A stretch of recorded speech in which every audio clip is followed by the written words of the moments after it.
Muchísimas gracias. Estoy encantada de estar aquí en Ciudad México. Puedo hablar un poquito de español, pero no puedo hablar tan rápido como ellos de España. Entonces voy a hacer una mezcla de lenguas. You have to turn on my mic. No hay audio. Oh, now I'm really loud. I'll wait for him to fix that. Okay. ¿Está bien? Yes, good. Yo tengo 2 libros para ustedes. Luego, después de la presentación, si hay preguntas muy buenas, yo puedo regalar. Yo soy, no soy diseñadora, yo soy investigadora. Entonces, no hay diseño, pero estoy very interested in assumptions that people make. I'm very interested in awareness and abriendo los ojos a cosas que pensamos sin pensando. Can I say that? Assumptions that we make. So I call it paying better attention to the problem, la problema. Over lunch, I was speaking with Cesar, and the word purpose came up. Purpose en español es propósito. Okay, muy bien, es mi palabra favorita. So vamos a explorar este mundo de la problema y también un poquito de México, porque soy un mago, yes. Soy un mago, de investigar lo que está debajo de todo que decimos y hacemos y pensamos para luego hacer diseño. Pero yo no hace diseño. Okay, so, empezar. I like this saying, this author, H.G. Wells, nothing is precise. I think there was a word that somebody said about it being overwhelming, agu something, blah, blah. It was good. Huh? Abrumar, sí. So, nueva palabra para yo. Es la misma cosa. Todas las personas que presentan aquí tenían una piece of this. We're all speaking about the same thing.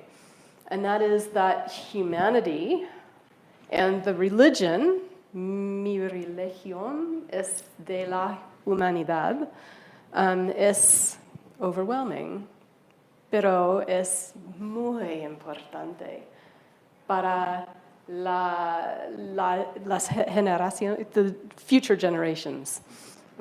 Okay? So it's not on us, it's going to be on our grandkids. Actually make this happen, but we lay the foundation.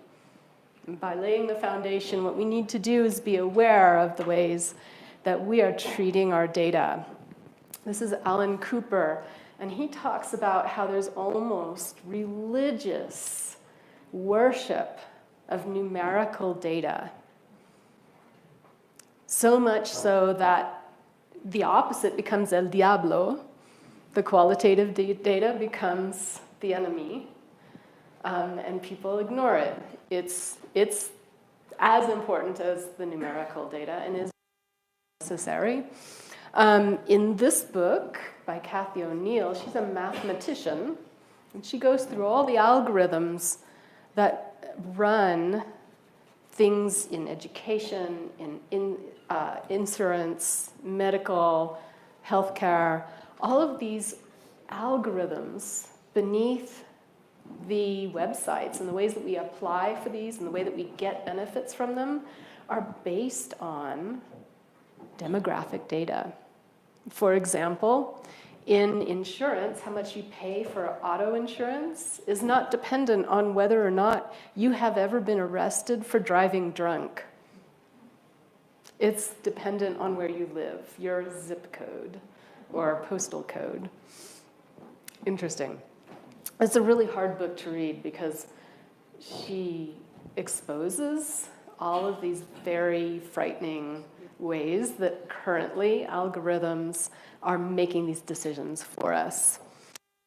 This is another book, technically wrong. A friend of mine wrote it. This is a very good book about how harmful our current technology is to a lot of people, to the majority of people who use our technology. Only a very few people are not harmed by it. And I can give you some examples, but I just want you to have this, reference so that you can look at it. One of the examples, Joy Buolamwini at the MIT lab has discovered that facial recognition software, those algorithms that look at pictures of people and give you decisions about them, don't recognize people with darker skin. It's because it was trained on people with lighter skin. So there's a lot of stuff about technology where when those people were training their algorithms, they were not thinking they were doing the wrong thing. They weren't aware that they were not including everybody's skin tones. They were not aware. So here's an example from a study that I did. I actually worked for an airline group that did user experience design, and we did 8 studies back to back over the course of 19 months. And I got to work with them on a daily basis, and I saw what they were facing numerically. Their boss would give them something like this, which breaks down how, per day, how many passengers check their bags in versus carry them onto the plane.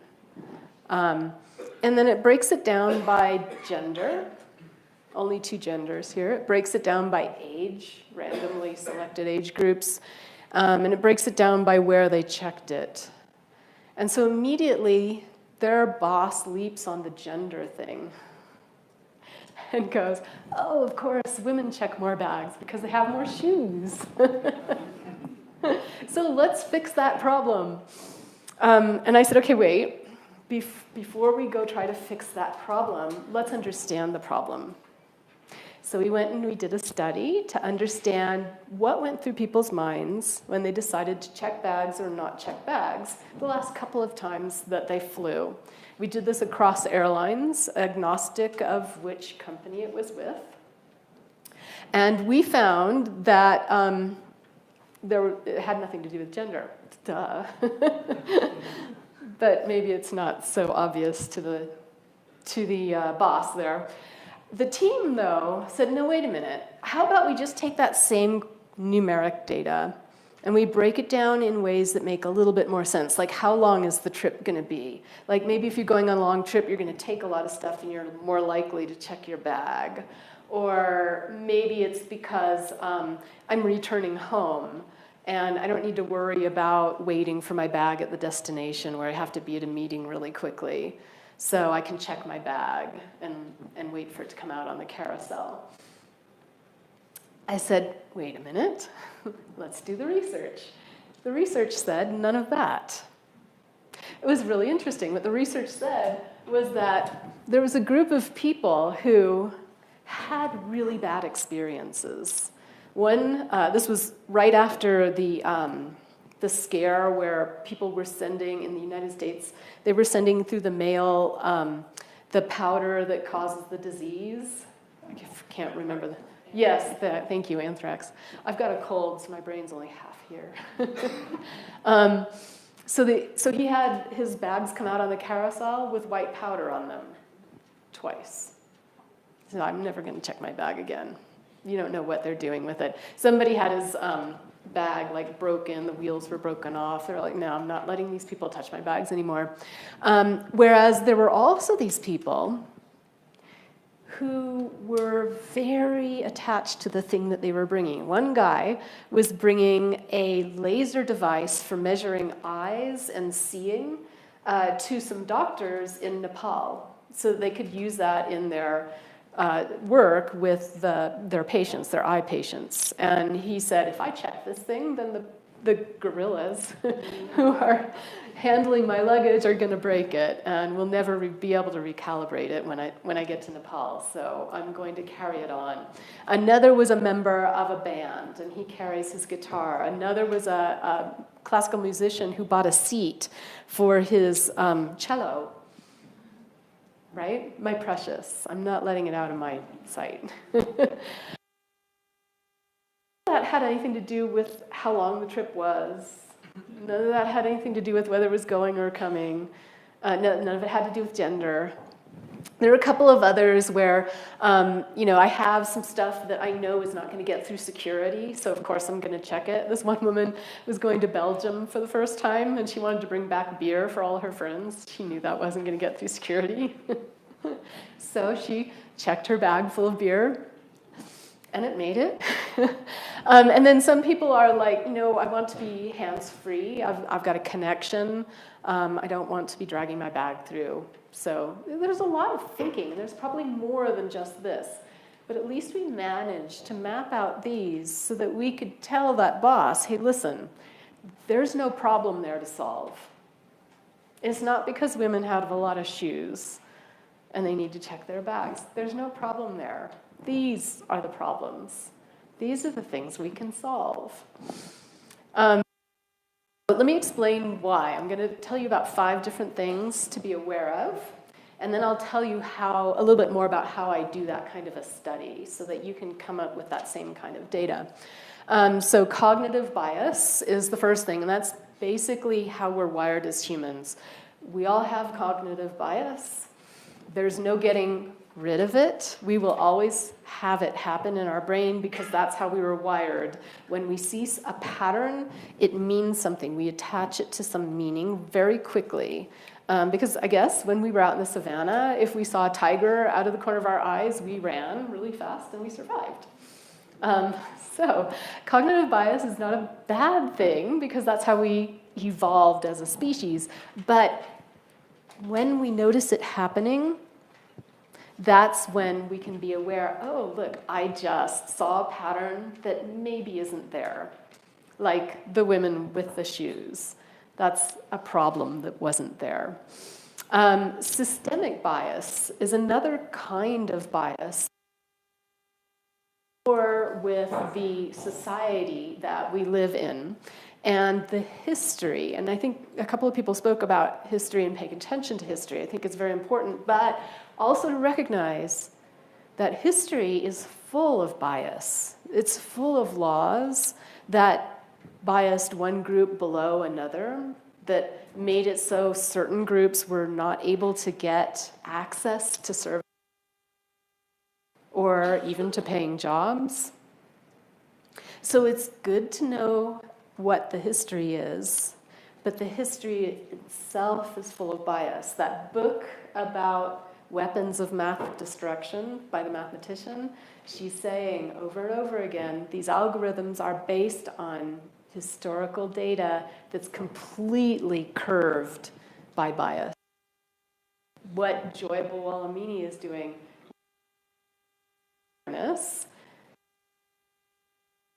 like bias. All of our data that we're using to train was using images with people with lighter skin. That's what systemic bias is. Awareness, just so we know that it's happening. There's a thing that we can do when we notice it happening, and here's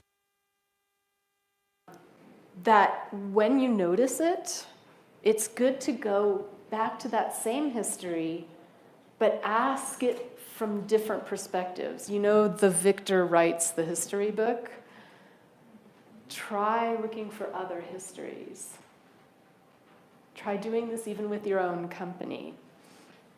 Within your own company, There are different reasons it started. There are different reasons it went down a certain path based on one person or two people's decision at the top to go in a certain direction. Why? What were the forces that caused that decision to happen? So this is interesting. It's really interesting to find out the history of your own organization. And if you're an agency working for a client, it's very interesting to go and find out that information, maybe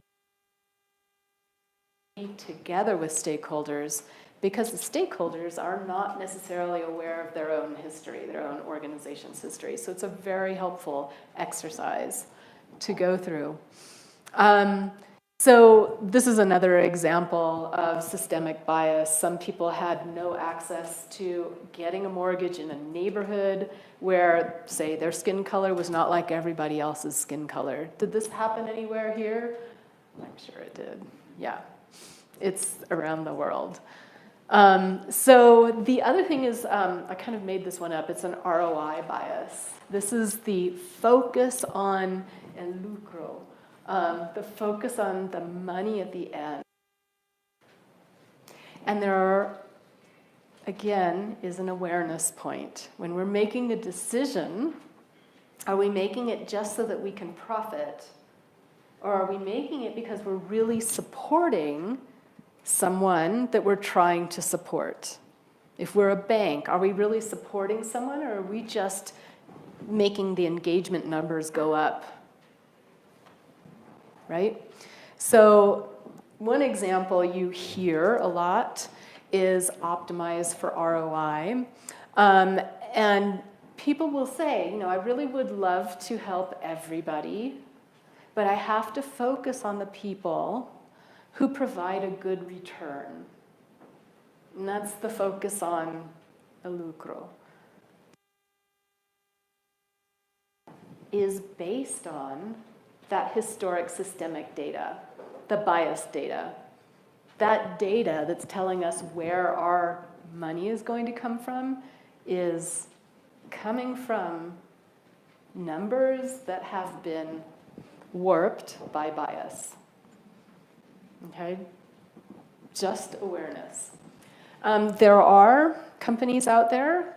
This is a German representative of a company. There are companies in the US as well that are changing. Instead of just being a corporation with the bottom line, they're called benefit corporations, B Corps, in the US. And they have other things in addition to the bottom line that they measure by.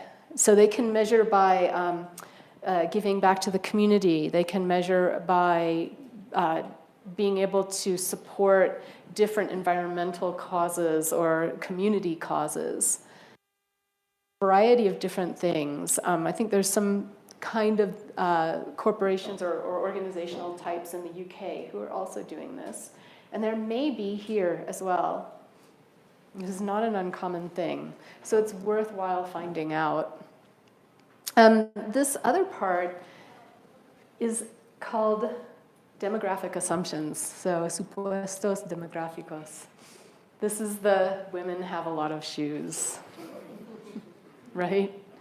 It's one of my favorite talking points. I'm going to write another book later this year that'll just focus on this kind of assumption so that we notice when we're making them and how to get around it. This we hear up in California and in the United States a ton. Oh yeah.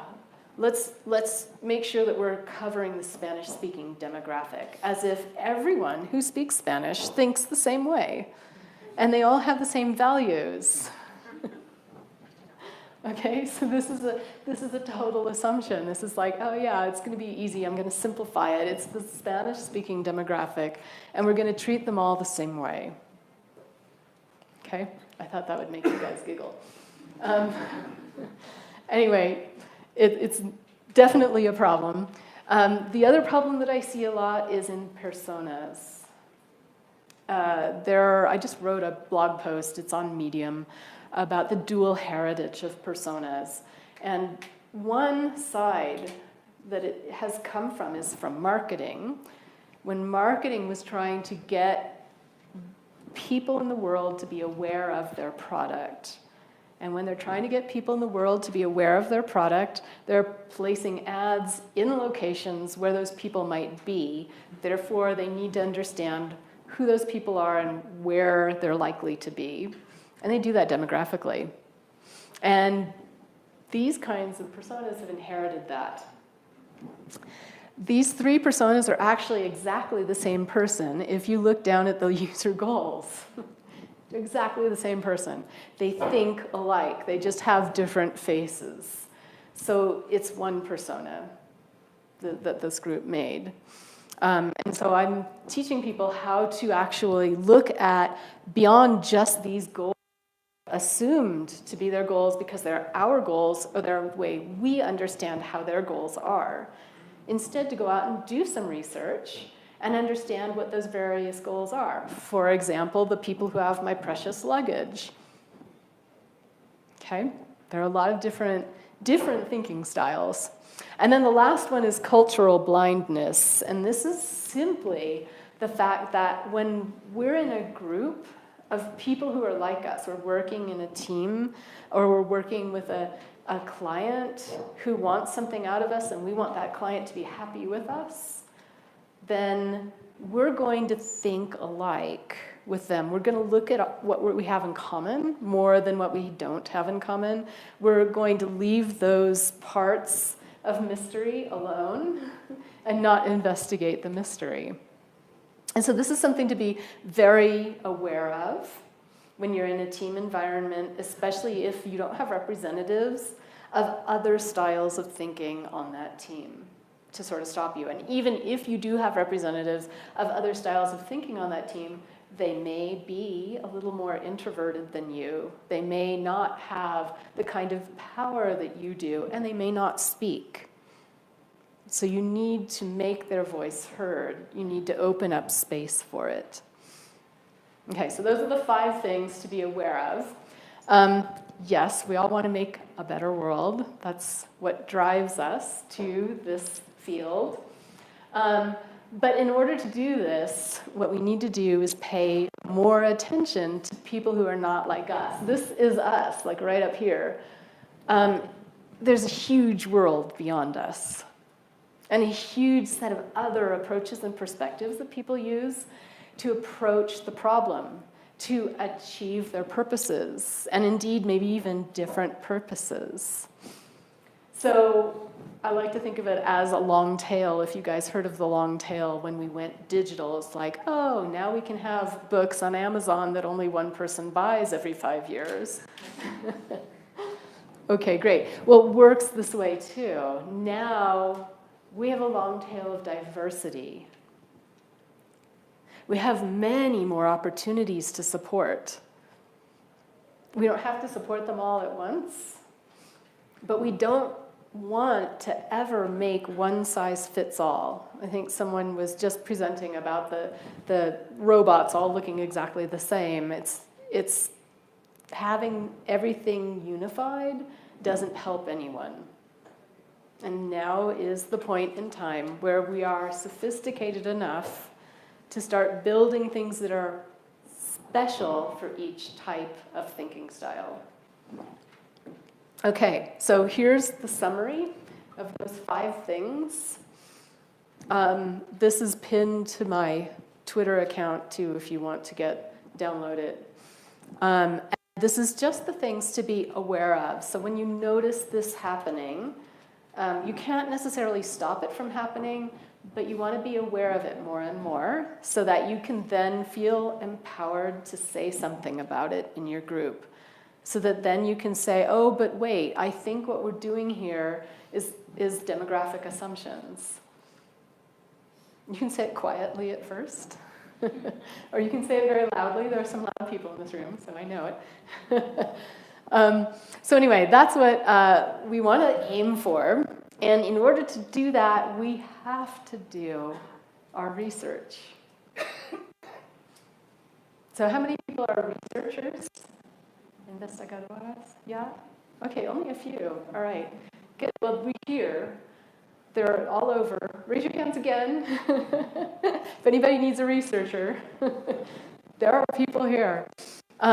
We need to get out there and understand the diversity of thinking styles so that we can notice those biases that we're experiencing and work around them. Okay? So, how do we do this? This is this example that I gave earlier. How do we get to this point? It's overwhelming in a way because you think, gosh, all the passengers on all the airlines in all the world, good Lord. We ended up speaking to 100 people total. And in fact, I said that backwards. Escuchamos. We're listeners. Soy oyente, is that how you say it? I'm a listener, I am not an interviewer. And so there's a certain way of listening that you can elicit deeper and deeper thoughts and get better understanding of somebody's values, their guiding principles, their reactions, and how they make decisions based on those reactions. And we need that depth. Okay, so in order to do that, something called empathy. We need to be able to walk in somebody's shoes. Now, empathy is a word that is very misused. It has a lot of different definitions out there, often having to do with bunny rabbits and rainbows. It's not all the literature out there in Forbes magazine and all of that kind of stuff tends to have different definitions of what it is. Oh, I want to be a better person. I want my employees to be more sensitive. Right? Okay, no. Empathy is not sensitivity, and it's not an emotion. Empathy is not an emotion. Empathy is a cognitive process. It's not a reaction. It's not a feeling. And it's definitely not feeling the same way someone else feels. Let me explain. Empathy is about listening. Oftentimes, when we're in conversation, what are we doing? We're listening for a space in the person is saying so we can jump in and say what we have to say. Right? We're listening for a pause so that we can tell our side of it, as to what that person is saying and going deeper and trying to understand. Okay? So, several types of empathy. In the psychology literature, there are many types of empathy. I'm going to talk about 3 of them. The first one is called emotional contagion.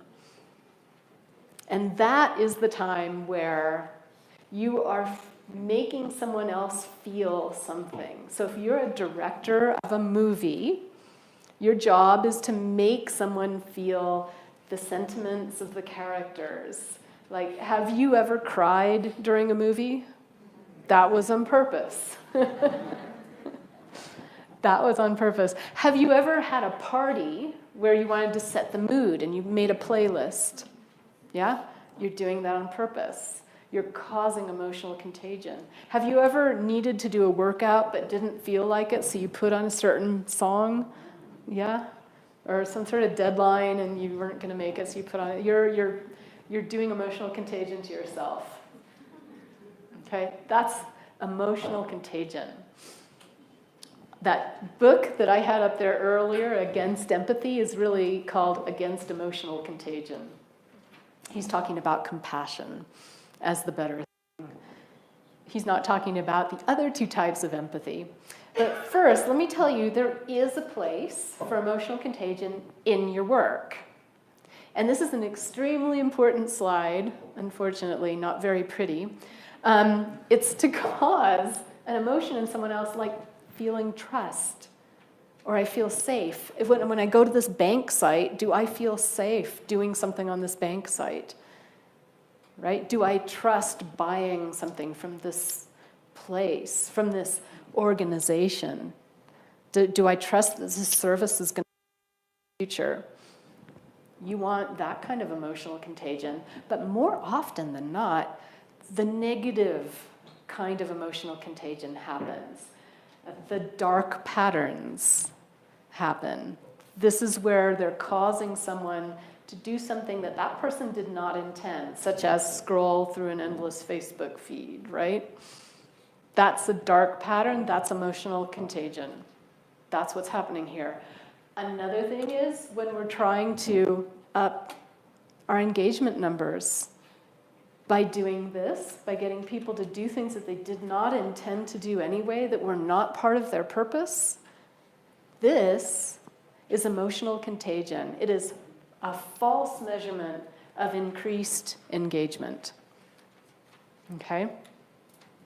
So awareness of this and where it comes from and the fact that it's coming from emotional contagion is really important. Now you can go back and take a look at what you're measuring and see if you're measuring something that has to do with someone's actual purpose or has to do with your own organization's purpose to up the numbers somehow.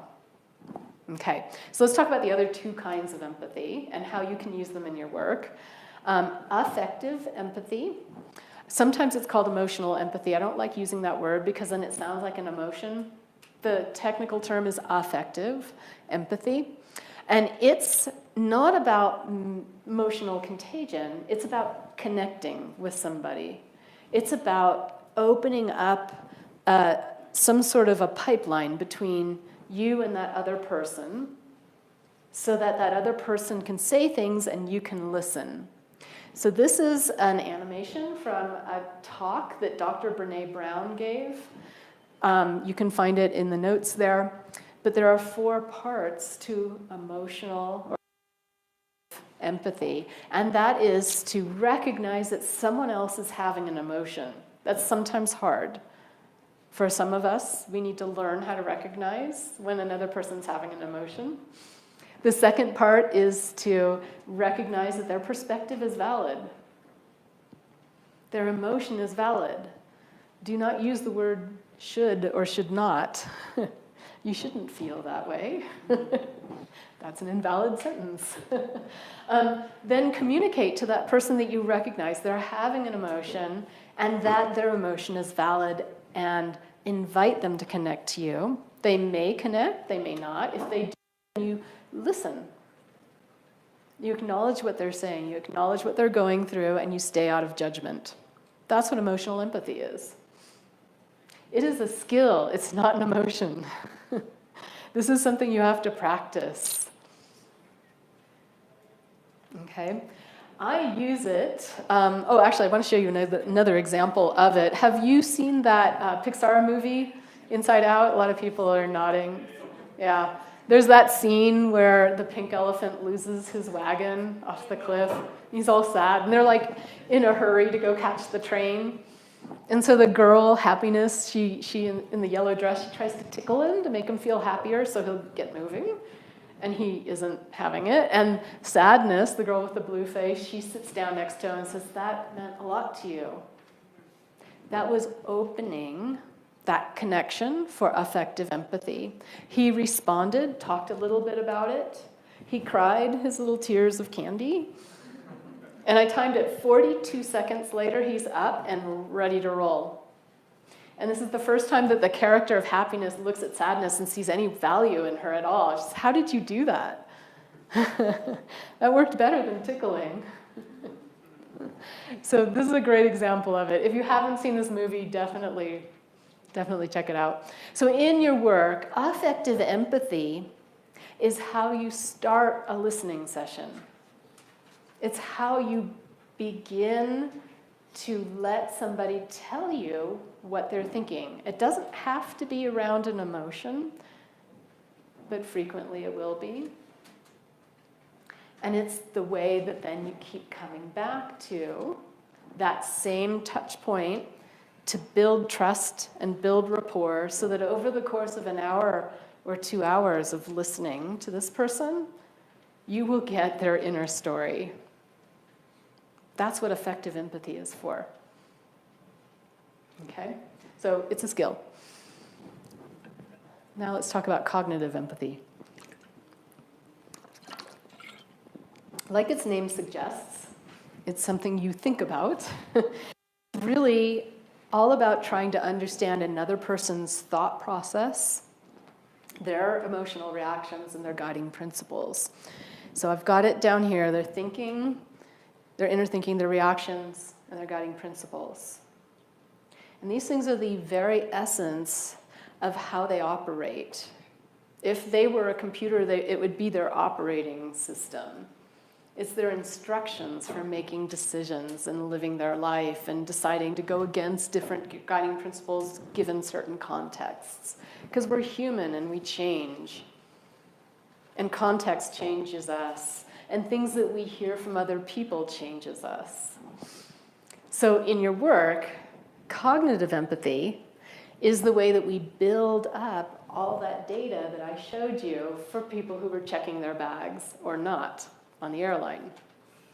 We go and we have listening sessions. We use affective empathy to make a connection with somebody and remake that connection over and over.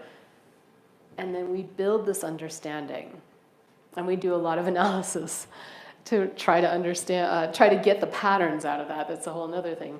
There's one other little thing that I want to mention, though, about cognitive empathy, and that's that idea of walking in someone's shoes.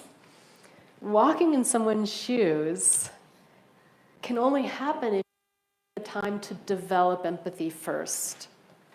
If you don't do the listening part of it, and if you only just want to jump into somebody's shoes and start walking, you're making it up. It's make-believe, it's imagination. Okay? So if you catch somebody at your organization trying to imagine what it's like to be someone, remind them that they are only imagining through the lens of their own cognition and their own experience. And if you want to get other people's perspective and other people's experiences, you have to go over and do a bunch of listening. Okay? Find people to listen to. Try to understand what is driving them, that inner voice, those reactions and those guiding principles. Okay, voila. This is the crazy diagram. You should all be pretty familiar with this side of it, because all this is really a continuous dual track. You know, whatever they want to do with agile and jobs to be done and all of, you know, whatever. I'm not a big process person. That's on that side. This is all in the solution space, and that's a user. And a user is someone who has a relationship to your organization or a potential relationship to your organization. I don't say anything about products here or services. I'm talking about your organization. Okay?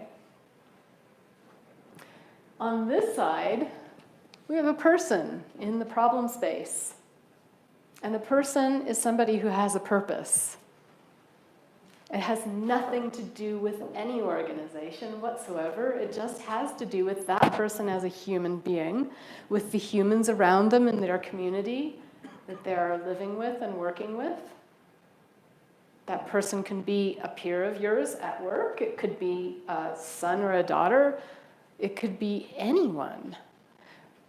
But there are millions of purposes that we have throughout the day, throughout the years, some of them big, some of them little, and they're all worth looking into.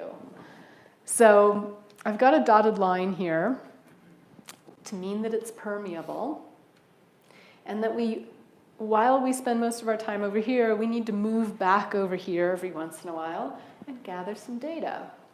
And then let that data go over here and provide a foundation for the work, so we're not using our imagination. So it's not make-believe.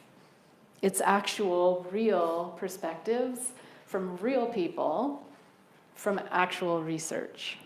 Okay, so the problem space is not about figuring out how to solve the problem. Ideas, making up ideas, is part of the solution space because you're solving something. Okay? So the problem space is really people, whereas when we look at a diagram of, say, design, they think of it as a part of the cycle within the solution space. They've got empathize over there. And so people will go try to execute design thinking and go do their research in one day. One day is a ridiculously short amount of time to understand how other people think. It's a ridiculously short amount of time to get breadth, to try to find different perspectives. It's a travesty, shall we say. So what I do, I want to just break it off. I don't want it to be a part of this. What I want to do is I want to say, hey, look, you guys, all our lives we've been focused on this. Everything that we talk about with user research, remember that word user has user research. You're talking about solutions. You're talking about ideas. You're talking about your organization. The research I do does not have to do with any of that. It has to do with people's purpose. So up until now, only a few organizations around the world have focused on the we get so caught up in ideas because we are measured by our ideas. When we're on a team and we come up with a good idea, people recognize us. Even when we were kids in school, we were recognized by coming up with ideas for solving problems, for answering, for having answers. Right? The answer was everything. When we went through college and grad school, the answer, the idea, that got graded. And so to all of a sudden go into the workspace and realize that the idea is the thing that we have brought with us from our education is just part of the solution space, that we're missing this whole other section where we're understanding humans. Okay? So tasks and goals, needs, people talk about this. I like to look at the purpose and the intent. A task might be to book a flight, a goal might be to take a vacation, but my purpose is to take my mom to see the Grand Canyon, right? Or, a variety of things like that, to give someone an experience that, that they had wanted to do throughout their life and never gotten to do yet. Okay, so if I were to do a study, I would go and talk to a bunch of people who were taking people on an experience that that person had always wanted to do. What was all the thinking that went into it? Doesn't necessarily have anything to do with an airplane, right? And when you get the data out of it, you have a much broader understanding of everything that goes into taking someone to do something new that you could potentially support as an airline. Wow. You also have a lot better idea of the different thinking styles, and you can use those in your scenarios as the characters. Come up with new things in your solution space. This happens to be just the very head. We have so I told you 8 studies, 100 people, about 8,000 lines of data. And about halfway through, where that red arrow is the point at which the airline experience begins with a reservation on a web page that says, hey, we have a bunch of airplanes that fly between airports. Pick a day. Right? So they're all like, yeah, that's us. We have airplanes, we have airports, pick a day. It has nothing to do with, me and my mom trying to get to the Grand Canyon, whereas there's all that stuff above it, where the green arrow is, explore what it takes to that destination, especially with regard to maybe bringing someone else who can't get around very easily. There's a lot of opportunity out there that we could help support. Okay, so this is just a peek at what the data looks like. By the way, it's important to say that I do not use any tools to do this. There is no AI in the world that can understand the nuance of what people are explaining to you. We do this by hand, by understanding it. It's not impossible. It's actually kind of fun for a lot of people. You have to be the right personality. So that side, let's be paying attention a little bit more to the problem space, where we're talking about people who have a purpose, not users with a relationship to the organization. So when we look at this side, what we're doing is we're trying to expand our understanding. So the question is, when should I do this? How often? I usually say, oh, once a year, but that's a generic response. It doesn't really mean, it depends. It's depending on your context. So here's how you decide. You ask yourself, when I'm in the solution land, when I'm over here trying to come up with ideas or fix things that I'm doing or improve things for certain different perspectives, I'm going to ask myself, well, which thinking style of the different thinking styles or personas that I have am I going to be focused on? And which purpose or which part of this whole broad landscape am I looking at right now? And if I can answer both of those very clearly, I don't need to do any more research. But most of the time, you can't answer both of those without making up data, without inventing it. Okay? There's a point where you're starting a company, where you have a lot of passion, and you understand what problem you're trying to solve because you yourself have an experience with it. That is your knowledge, and that stands in for the thinking style. It's your thinking style. That stands in for the purpose. It's your purpose. And that's how you begin an organization, surely. But that's not sustainable, because not everybody thinks like you. And so to make your organization successful over time, over generations, we look at the problem space and the different perspectives and understand what the different purposes are. Okay, so listening sessions are about following people.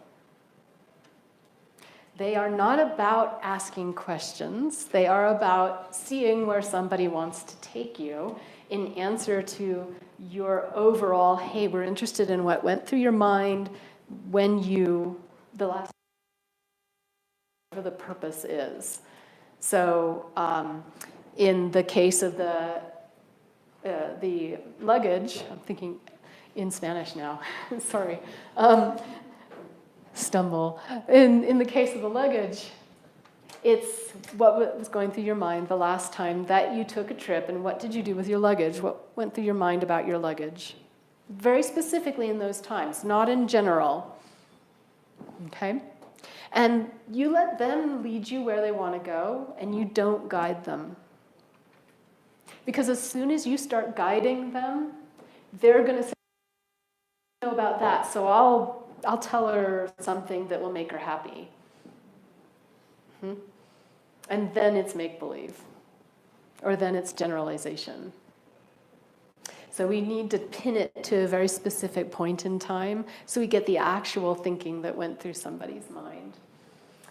There's ways that we use to dive in deeper so that we can get someone to tell us about their inner voice, their inner thinking, their reactions, and their guiding principles.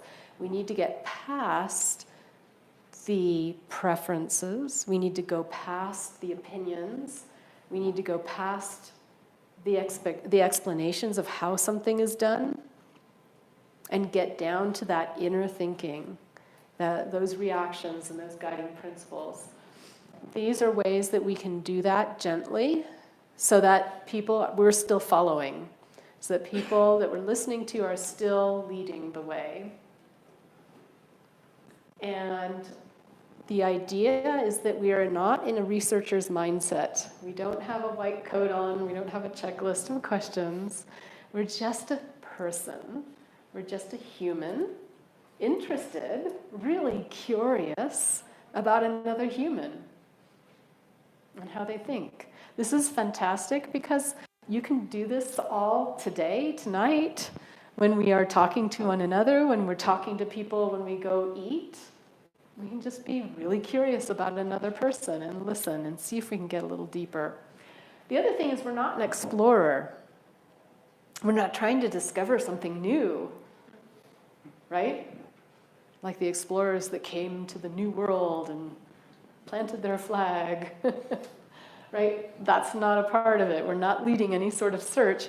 What we're doing is we are playing witness to another person's story. We're playing witness to their life and the way they think. And that is a different mindset. Okay? I'm not trying to make anything happen. I'm not trying to come up with any ideas. Just really curious about how you think. You specifically. So when you're listening for things, I'll just go through this pretty quickly. Here are the surface things, the opinions, the preferences, the explanations. The depth is where we want to go. The reason we want the depth, the reason we want the inner thinking, the reactions and the guiding principles is because we cannot form cognitive empathy based on those surface things. We cannot form cognitive empathy without going deep into the inner thinking. Okay, that is why. And we're trying to get cognitive empathy here. Inner thinking, these are some definitions. The one that's interesting, this guiding principle, is that it's a foundational instruction that you use over and over again for making decisions, which could be based on a value, but it could also be based on a superstition, right? It's a guiding principle. Thinking styles are different cognitive approaches, different philosophical approaches to a specific purpose. These are some examples from HealthWise. It's a company that did this research with people who were trying to lose weight. And they found in the work that they did 3 different approaches. This might not be all of them. But again, you know, there's a whole universe of people out here. This is what we found in the study. We've got the resigned. I've tried to lose weight, and it never works. We've got the sidetracked. Like, you know, it works when I pay attention, but I can't always pay attention. And then we've got the inconsistent. Like, my mom went into the hospital, and now my life is different, and I can't really control at the hospital cafe or whatever because I want to be there with her. Okay? Notice that they have created completely different content with different vocabulary for each of these thinking styles. This is the future. This is where we're going. This is where we have to go. Otherwise, we have the same solution for everybody. Okay? I wrote an essay on Medium that is talking about describing personas. I'm really talking about thinking styles and trying to leave demographics out of it. Notice that in the examples that I'm going to show you, there are no demographics at all, because it really transcends demographics unless it's about something that the demographic causes, such as some sort of bias against your skin color or your gender. Okay, there are cases where the demographic causes behavior and thinking, but not always. So the thinking styles are then the characters who play the roles in the scenarios that you make based on the purpose, and the purpose comes from that cognitive empathy. Okay? So the idea, again, I think I've been saying this, is just a summary slide, being able to support broader opportunities, broader perspectives, different approaches, different purposes that you may not have even been aware of, like the airlines starting off with, hey, we have a bunch of airplanes, and they fly between airports, pick one, right? Instead of like, I want to figure out what's the best way to get me and my mom to this location. Okay? Being able to multiply the kinds of things that your organization can actually support. Being able to not get your hands around everything, but at least say, oh, hey, I'm comfortable with the fact that there's a whole universe. And we've started mapping out this part. And over the next 20 years, we'll map out that part. And then 50 years from there, we'll be mapping that part. And we'll just keep mapping and seeing how we can support different people in different ways. Okay. They're not like horoscopes. The way personas are used like horoscope is like you're always that kind of person in all aspects of your life. Thinking styles change based on context. So in the past, when you're traveling for business, there were people who were one thinking style who, when they took their kids on vacation, were a different thinking context. There were some people who were traveling for business, but all these delays happened and they switched into a different thinking style. Okay? It's context-based. We're human. We change. But that's not scary, because we have our ideas written down. Okay, a couple of examples. I think I better wrap this up. This is from insurance. If you've had a crash in your car, some thinking styles would let this be a lesson. Some thinking styles, I'm troubled about it. Some thinking styles, I'm going to downplay it. It's not that important. It was just a little fender bender. Depends on context. So they're derived from problem-space data that's qualitative. These cannot be derived from numeric data. Okay? So if you've got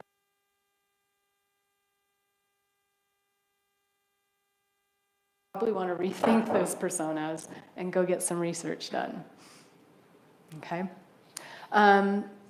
One other mention, market segments, sort of that dual heritage. Your personas may be the buying process. They may represent the buying process, but not the usage of your product. You may want to be aware of that as well. And you can have different sets of personas. Just like in a TV show, you may have some main characters that all show up in the one, like the scenes that are all filmed in the apartment, whereas there's scenes that are all filmed at work, and it's sort of different set of characters there. You can have different sets of characters for different contexts. And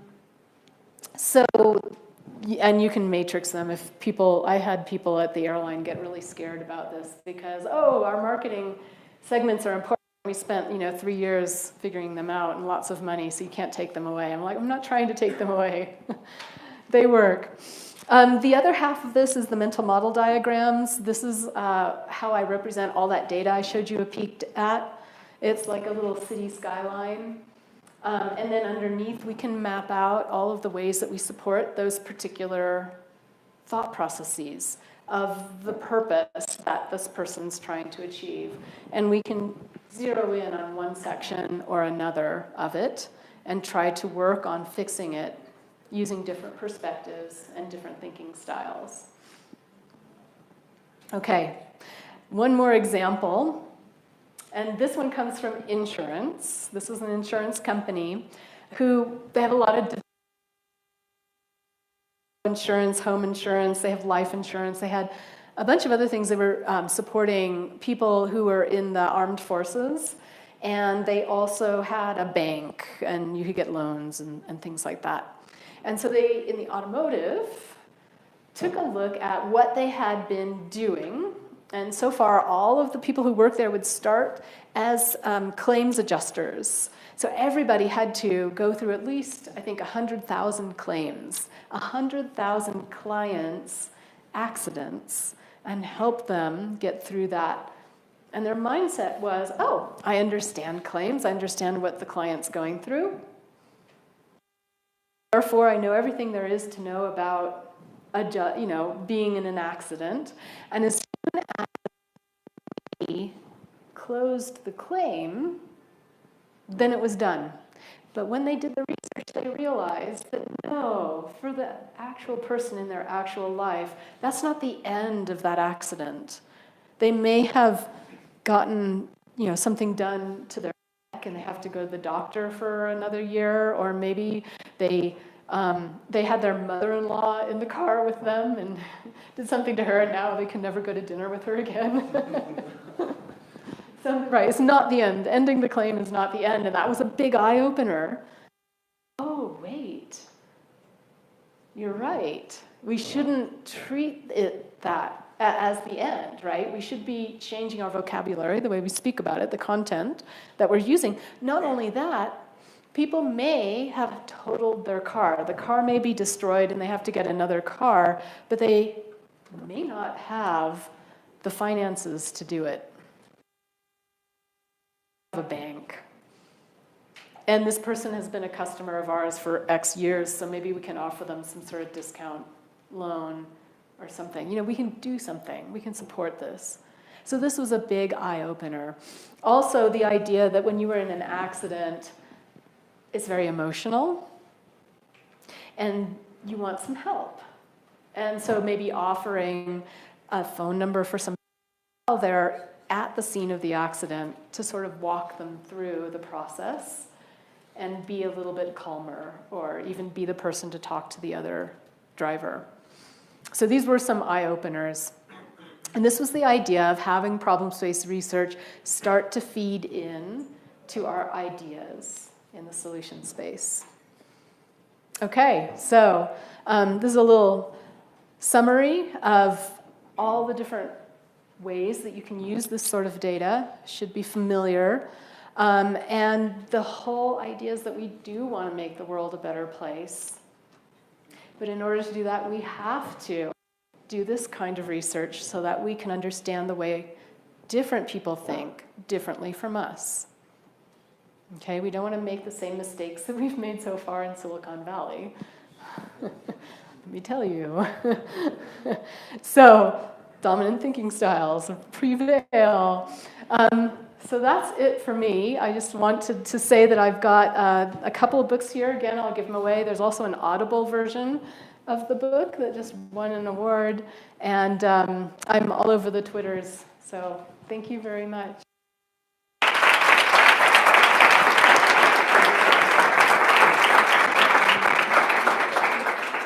Ya no tenemos mucho tiempo y tenemos que correr, así que I'm going to say this in English. So you're going to pick two numbers of the list, so we can Okay. The time for the question. Yeah. Okay. If somebody wants to speak to you, maybe after. Yeah, I'll come up here. Okay, two numbers. Two numbers, from 1 to 161. 112. 112. Okay. A ver si estáis, no está, pues nos vamos a otro, ¿no? Miriam Cantú. Bravo. Yes. Yay! Pues mi prima.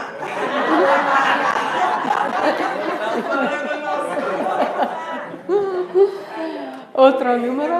One more. 47. 47. Okay. Emiliano. ¿Ya se fue? Emiliano Cosenza, sí. Bueno. Yay! Okay, so preguntas.